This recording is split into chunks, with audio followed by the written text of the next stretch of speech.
Corona से परेशान दुनिया के लिए एक और बड़ा झटका, जिसमें एक पुरानी दवाई को बेहद कारगर बताया जा रहा था, WHO ने उसे खारिज कर दिया है।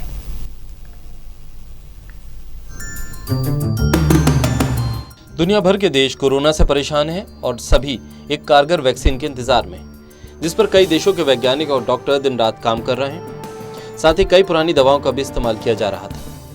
इसमें कई कारगर भी दिखी। इसमें सबसे ज्यादा चर्चा रेमडेसिविर की हो रही है और ये दावा भी किया जा रहा है कि दवा मरीजों की जान बचाने में सफल रही। लेकिन WHO की ताज़ा रिपोर्ट में इन दावों को पूरी तरह से खारिज किया गया। इसमें कहा गया है कि अस्पतालों में भर्ती कोविड मरीजों की मृत्यु दर घटाने में रेमडेसिविर का कोई असर नहीं है।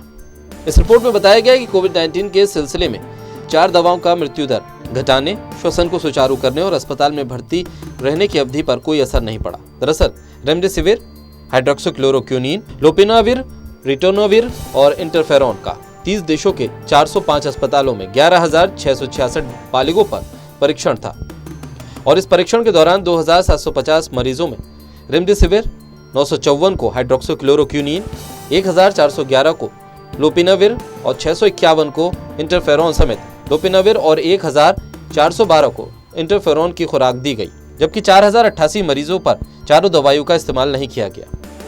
Involving almost 13,000 patients in 500 hospitals in 30 countries.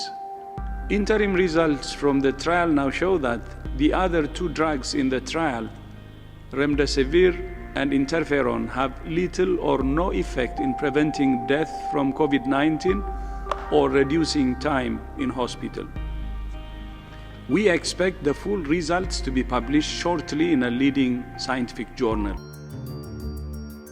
शोधकर्ताओं का कहना है कि मरीजों को फायदा नहीं मिलने के चलते हाइड्रोक्सीक्लोरोक्विनीन और लोपिनाविर का इस्तेमाल पहले ही बंद कर दिया गया था। वहीं परीक्षण के बाद कहा गया कि रेमडेसिविर, हाइड्रोक्सीक्लोरोक्विनीन, लोपिनाविर और इंटरफेरॉन का इस्तेमाल अस्पताल में भर्ती कोविड मरीजों पर कोई असर नहीं छोड़ रहा है, जैसा कि संपूर्ण मृत्यु दर, श्वसन को सुचारू करने और अस्पताल में भर्ती रहने के वक्त से संकेत मिलता है। जबकि महामारी के बीच कोविड-19 मरीजों पर चारों दवाइयों की बड़ी चर्चा थी। दरअसल WHO ने शुक्रवार को 6 महीने लंबे चले एक चिकित्सा विज्ञान परीक्षण के नतीजों की घोषणा की।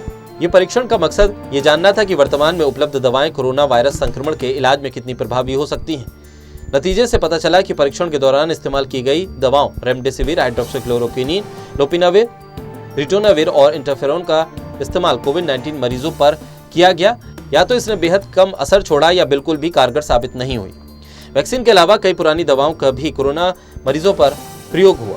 इसमें टीबी की भी एक दवा है, लेकिन रेमडेसिविर इन सभी पुरानी दवाओं में सबसे ज्यादा चर्चित थी और इससे ये उम्मीद की जा रही थी कि जब तक इस खतरनाक वायरस को कोई कारगर वैक्सीन नहीं मिलती है, तब तक इस दवा से कई जानों को बचाया जा सकता है। लेकिन अब इस उम्मीद को बड़ा झटका लगा है। Special desk, total news.